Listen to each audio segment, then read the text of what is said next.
આકાશવાણી અમદાવાદ વડોદરા પ્રાદેશિક સમાચાર કરણ મકવાણા વાંચે છે. સૌપ્રથમ મુખ્ય સમાચાર. રાજ્યભરમાં શાંતિપૂર્ણ માહોલમાં સ્થાનિક સ્વરાજ્યની ચૂંટણી માટેનું મતદાન પૂર્ણ થયું. ગૃહ રાજ્યમંત્રી હર્ષ સંઘવીએ કહ્યું, દેશભરમાં માઓવાદ અને નક્સલવાદ સામેની લડાઈમાં સફળતા મળતા અનેક રાજ્યના વિકાસને વેગ મળ્યો. રાજ્યપાલ આચાર્ય દેવવ્રતે વિશેષ લેખના માધ્યમથી વિદ્યાર્થીઓને પરીક્ષાથી ન ડરવાની સલાહ આપી. નર્મદાના ખેલાડી પ્રીતિ વસાવાએ ઉત્તરાખંડના રાષ્ટ્રીય રમતોત્સવમાં જિમ્નાસ્ટિક્સમાં કાંસ્ય ચંદ્રક મેળવ્યો. અને મહિલા પ્રીમિયર લીગ ક્રિકેટની ત્રીજી મેચ આજે ગુજરાત જાયન્ટ્સ અને યુપી વોરિયર્સ વચ્ચે રમાશે. સમાચાર વિગતવાર. રાજ્યભરમાં શાંતિપૂર્ણ માહોલમાં સ્થાનિક સ્વરાજ્યની ચૂંટણી માટેનું મતદાન પૂર્ણ થયું. ક્યાંક સધાયુ મતદારોએ તો ક્યાંક લગ્ન ગ્રંથિમાં જોડાતા પહેલા યુવાનોએ મતદાન કરી પોતાની ફરજ નિભાવી. મહેસાણામાં વડનગર નગરપાલિકાની ચૂંટણીમાં 100 વર્ષથી વધુ વયના મતદાર ઓધારજી ઠાકોરે મતદાન કરી મતદાનનો વિશેષ સંદેશ આપ્યો હતો. જ્યારે જામનગરમાં 92 વર્ષના નિર્મલાબેન વોરા વ્હીલચેરના સહારે પહોંચી મતદાન કર્યું, તો ધ્રોલના એક યુવકે પોતાના લગ્ન પહેલા મતદાનની ફરજ નિભાવી હતી. ભાવનગરમાં પણ એક મહિલાએ લગ્ન બાદ તરત જ મતદાન કર્યું. છોટાઉદેપુર નગરપાલિકાની ચૂંટણીમાં મતદાન કરવા દિવ્યાંગ મહિલા પરિવારજનો સાથે માલવાહક રિક્ષામાં મતદાન મથક સુધી પહોંચ્યા. જિલ્લામાં પ્રથમ વખત મતદાન કરનારા ધ્રુમા ચૌહાણે આનંદ વ્યક્ત કર્યો હતો. આ નગરપાલિકામાં સરેરાશ 72.65% મતદાન નોંધાયું હતું.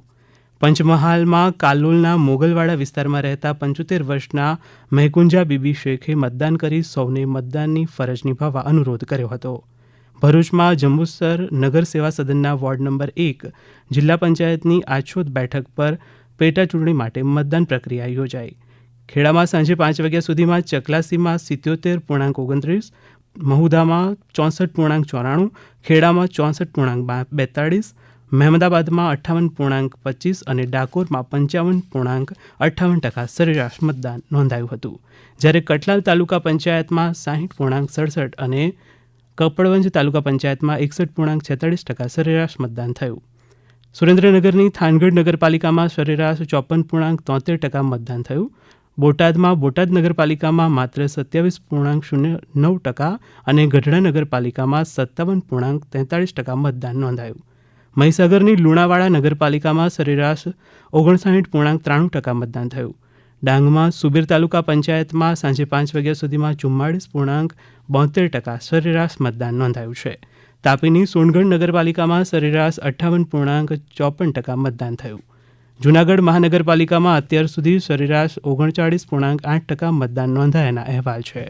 ઉલ્લેખનીય છે કે જૂનાગઢ મહાનગરપાલિકા 68 નગરપાલિકા સાથે 3 તાલુકા પંચાયત માટેના આજના મતદાન થકી 5000થી વધુ ઉમેદવારોનું ભાવિ મતપેટીમાં કેદ થયું છે.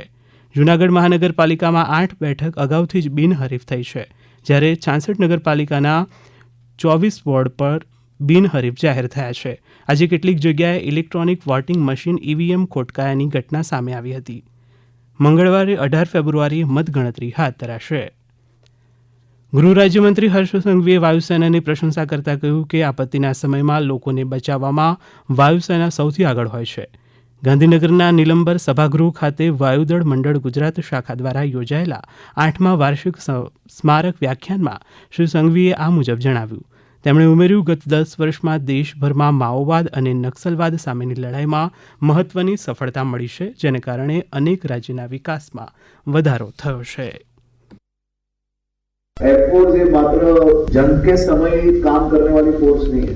मैं तो हर साल देखता हूँ, कभी ना कभी जब कुदरत, जब भगवान रुकता है तो एयरफोर्स लोगों को बचाने के लिए सबसे पहले आगे बढ़ता है. तो ऐसे एयरफोर्स को मैं मेरे राज्य की ओर से ऐसे समय में भी हमें मदद करने के लिए आप लोग जब तैयार होते हो, कैसा भी मौसम हो, लेकिन आप अपने रिस्क लेके भी लोगों का जीवन बचाने में सफलता प्राप्त करते हो, उसके लिए भी मैं आप सबको नतमस्तक होकर वंदन करता हूँ. આરોગ્યમંત્રી ઋષિકેશ પટેલે મહેસાણામાં 32 દીકરીઓના સમૂહ લગ્નમાં ઉપસ્થિત રહી તેમને આશીર્વાદ આપ્યા હતા. વિસનગર તાલુકાના ભાલક ખાતે યોજાયેલા સમારોહમાં શ્રી પટેલે યુવાનોને વધુને વધુ શિક્ષિત થવા આગ્રહ કર્યો હતો. આજીવિકા માટે સતત અને સખત મહેનત કરવા વાળો આ સમાજ છે.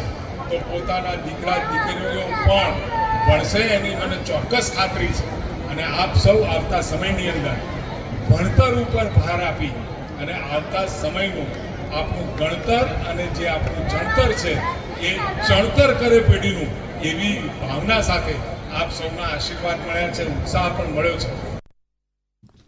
આ સમાચાર આપ આકાશવાણીના અમદાવાદ વડોદરા કેન્દ્ર પરથી સાંભળી રહ્યા છો. આ સમાચાર આપ અમારી YouTube channel AR news Gujarat પર પણ સાંભળી શકશો. વધુ સમાચાર માટે અમારી વેબસાઇટ newsonair.gov.in/gujarati અને અમારા એક્સ હેન્ડલ AR_news_ABAD ને ફોલો કરશો.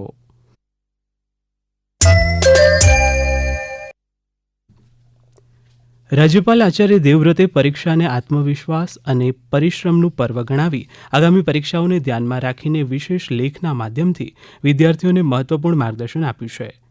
શ્રી દેવવ્રતે લેખમાં જણાવ્યું કે પરીક્ષાનો સમય નજીક આવતા જ વિદ્યાર્થીઓના મનમાં ગભરાટ અને તણાવ વધવા લાગે છે, પરંતુ પરીક્ષાથી ડરવાની જરૂર નથી. તેને એક ઉત્સવ તરીકે ઉજવવી જોઈએ. અમેરિકાથી બીજી ઉડાનમાં ભારત પરત મોકલાયેલા ભારતીયોમાં 8 ગુજરાતીઓ પણ સામેલ છે. આ તમામ ગુજરાતીઓને આજે સવારે અમદાવાદ હવાઈ મથક ખાતે લવાયા હતા. અમદાવાદના અમારા પ્રતિનિધિ જણાવે છે કે સ્થાનિક પોલીસ, ઇન્ફોર્મેશન બ્યુરો, SOG સહિતની ટુકડી હવાઈ મથક ખાતે હાજર રહી હતી. દરમિયાન મહેસાણા પોલીસ બાળક સાથેના પરિવાર સહિત 6 લોકોને અને ગાંધીનગર પોલીસ ગાંધીનગરના 2 લોકોને લઈને રવાના થઈ હતી. નર્મદા જિલ્લાના 18 વર્ષના ખેલાડી પ્રીતિ વસાવાએ ઉત્તરાખંડમાં યોજાયેલા 68મા રાષ્ટ્રીય રમતોત્સવમાં જિમ્નાસ્ટિક્સમાં કાંસ્ય ચંદ્રક મેળવ્યો છે. મળતી માહિતી મુજબ પ્રીતિ વસાવા જિમ્નાસ્ટિક્સની ટ્રેમ્પોલિન ઇવેન્ટ સ્પર્ધાના ફાઇનલ રાઉન્ડમાં 8 ખેલાડીઓ વચ્ચે સારું પ્રદર્શન કરી આ સિદ્ધિ મેળવી છે. કાંસ્ય ચંદ્રક વિજેતા ખેલાડી પ્રીતિ વસાવાએ આ અંગે પ્રતિક્રિયા આપી હતી. મારે ઉત્તરાખંડ દેહરાદૂનમાં નેશનલ ગેમ્સ હતી, તેમાં મારો બ્રોન્ઝ મેડલ આવ્યો છે અને હું આદિવાસી વ્યાયામ શાળામાં પ્રેક્ટિસ કરું છું અને મારા સર એક વર્ષથી મારી પાછળ મહેનત કરે છે ટ્રેમ્પોલિનની. અને હું પહેલાં આર્ટિસ્ટિક કરતી હતી, પછી સરે મને ટ્રેમ્પોલિનમાં નાખી. ટ્રેમ્પોલિનમાં મારો બ્રોન્ઝ મેડલ છે. ઉલ્લેખનીય છે કે ઉત્તરાખંડના 38મા રાષ્ટ્રીય રમતોત્સવમાં 35 રમત માટે રાજ્યમાંથી 30થી વધુ સ્પર્ધકોએ ભાગ લીધો હતો. મહિલા પ્રીમિયર લીગ WPL ક્રિકેટની ત્રીજી મેચ આજે ગુજરાત જાયન્ટ્સ અને યુપી વોરિયર્સ વચ્ચે વડોદરામાં રમાશે. આ મેચ હમણાં 7:30 વાગે શરૂ થશે.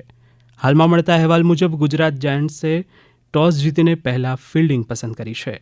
આ પહેલા રોયલ ચેલેન્જર્સ બેંગલુરુએ ગુજરાત જાયન્ટ્સને પહેલી મેચમાં 6 વિકેટથી હરાવ્યું હતું.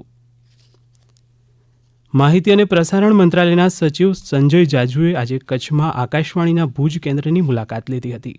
તેમણે આગામી સમયમાં શરૂ થનારા FMનો વ્યાપ કચ્છના છેવાડાના અને સરહદી વિસ્તાર સુધી પહોંચશે તેવો આશાવાદ વ્યક્ત કર્યો હતો. ઉપરાંત શ્રી જાજુએ સમાચાર બુલેટિન અને અન્ય કાર્યક્રમો અંગે પણ વિગતો મેળવી હતી. તેમણે સ્થાનિક કચ્છી ભાષામાં સમાચાર બુલેટિન શરૂ કરવા પર ખાસ ભાર મૂક્યો હતો. કેન્દ્ર શાસિત પ્રદેશ દમણમાં પ્રધાનમંત્રી જન આરોગ્ય યોજનાની શિબિરમાં લોકોને આ યોજનાના કાર્ડ કાઢી અપાયા હતા. વિવિધ વિસ્તારમાં 30મી એપ્રિલ સુધી યોજાનારી શિબિર અંગે ડોક્ટર બીજલ કાપડિયાએ માહિતી આપી. आयुष्मान कार्ड के अंदर मरीजों का फ्री में टोटली इलाज हो रहा है, जिसमें हॉस्पिटल में रहने का, फार्मेसी का, लेबोरेटरी का और कोई भी इन्वेस्टिगेशन का, सभी का इंडोर पेशेंट्स का फ्री में हम इलाज कर रहे हैं. इस आयुष्मान कार्ड के थ्रू ज़्यादा से ज़्यादा फायदा उठाए. हमने पिछले 1 साल में 35-40 से अधिक लोगों का टोटली आयुष्मान कार्ड के अंदर इलाज किया है, जिसमें हमने हार्ट फेलियर, हार्ट अटैक और सर्जरी के बड़े बड़े केसेस भी हमने टोटली आयुष्मान कार्ड के अंदर ट्रीटमेंट दिया है. મહીસાગર જિલ્લાના ગાંધીયાના મોવાડા ગામ પાસે બાઇક અને કાર વચ્ચે અકસ્માત સર્જાતા પિતા પુત્રનું મોત નીપજ્યું છે. અમારા જિલ્લા પ્રતિનિધિ કૌશિક જોશી જણાવે છે કે રાજમાર્ગ પરથી પસાર થતા કાર અને બાઇકની ટક્કર થતાં 5 વર્ષની બાળકી અને તેના પિતાનું ઘટના સ્થળે મોત નીપજ્યું હતું. આ તરફ બનાસકાંઠા જિલ્લાના અંબાજીના ચીખલા ગામ પાસે 2 કાર અકસ્માત થતાં 5 લોકો ગંભીર રીતે ઇજાગ્રસ્ત થયા હતા. કેન્દ્ર શાસિત પ્રદેશ દમણ ખાતે તટરક્ષકના 49મા સ્થાપના દિવસ નિમિત્તે વિવિધ કાર્યક્રમો યોજાયા.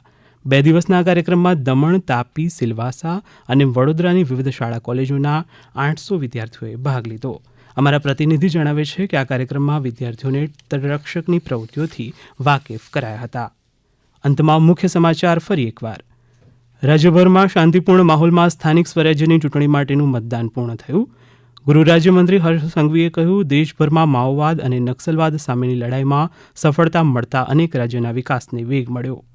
રાજ્યપાલ આચાર્ય દેવવ્રતે વિશેષ લેખના માધ્યમથી વિદ્યાર્થીઓને પરીક્ષાથી ન ડરવાની સલાહ આપી. અને મહિલા પ્રીમિયર લીગ ક્રિકેટની ત્રીજી મેચ આજે ગુજરાત જાયન્ટ્સ અને યુપી વોરિયર્સ વચ્ચે વડોદરામાં રમાશે. આકાશવાણીના અમદાવાદ વડોદરા કેન્દ્ર પરથી પ્રાદેશિક સમાચાર પૂરા થયા.